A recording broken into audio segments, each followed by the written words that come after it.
The Office of the District Medical and Health Officer East Khasi Hills has announced that the National Newborn Week 2025 will be observed from the 15th to the 21st of November under the theme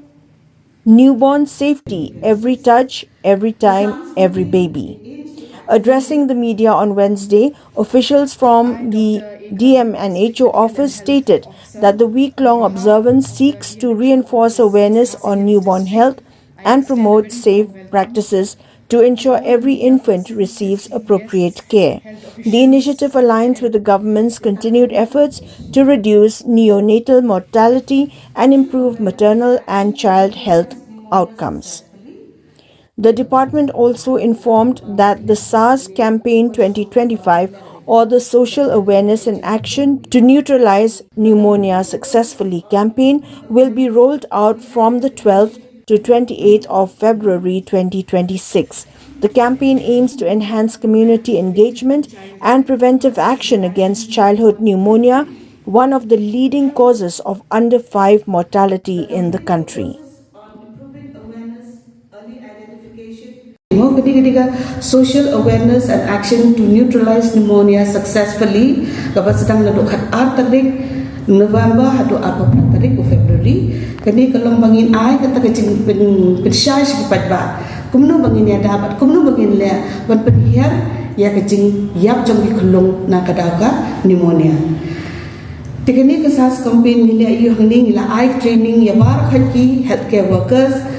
kumno bakin yada kumno bakin yarab ki khulung ada gidan ni jingpang nadu ki asha ki aganwadi nila ai ki training ki CGHS nila ai ki training ki nama kani kadang convergence bang ambat ki ki line department nangta ni ai ru ka community level awareness ban tips ki patba pada hapor pengilong kini ki village health and nutrition day ni tip ki nani hapor ki outreach sessions nangta pada But penting kenapa kemudian kata jingdu yang jogi dawai dan kumki pulse oximeters ke oxygen dan ki antibiotics apa ki health facilities. Tukumjuru lada ni ai dan teng kelung nama timla ban ring mesin ni ju ai ke oxygen. Ndi bu ongba hagi jingmut jungi on la oxygen beri layang. Hering nama imla bamsat duna kal air akamen. Imla ban sna kat kal air akamen. Ni haban ai ke oxygen tang ban yada ba iklung anda la yo ai ke oxygen kal air inda la hamla bade la ban ring mesin hi.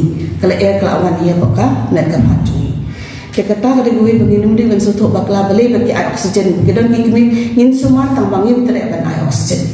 Lagi di ban ai oxygen belum tang bangi ai kal air ban yada kelung illa ban persat mesin. Te hantaro ngidan kini kumno bangi promote dia kata care saving behavior mo nang tak kumno bakin hikai ki kimi bat kinori kilong sumari ki kilong kumno bani kai ban ri kilong akapor be idang rin ki e gibri ban le kumangila batay mene mende ban pensum masan kha ban saat kilong dapat saat kilong ngi ju request hi ya kamta manong kondong le babon ni isyat kidang ki sejawai ibu lang kira lang kilong hi seja syat ada ding syat dengar tinggal berhikai tu iki long pi tola dah hapan syat bagi hapan syat dah katangi ong di sisa ong dewan yo dah kata penggagas penangkam kalat nagagas nek hanong kondongin lah penangkam boni dah syat dah kati dorengan tibun ma syat no ya ke ting syat jompi hai trap margu no kondong war khai budan trap Kelara pendangkam nak kecil syat kecil dia jompi hai trap in lagi kelung dah kedem mengikir pad iki keparu bandi bandi duma hakmat kelung nomor kami ketrem duma ketrem kinu ketrem jongok kebawan hakmat kelung ka keta hai kita jompi kata kade bagi ai kata ka promotion dan ka care seeking behaviors yagi long kami bagi kinong ri kelung dan nakawiru ni beklan ya kata korkom bangin refoi kelung nama mental le khantama ki cakap bacengai ki ambulance ki duna te ngira dulu kene ka chief minister safe motherhood scheme kene kawan ra no ye ki takikali halakishno bagi ladan ka tai up ki kini ki health facilities ni dan kini ki kali ki sha ni yin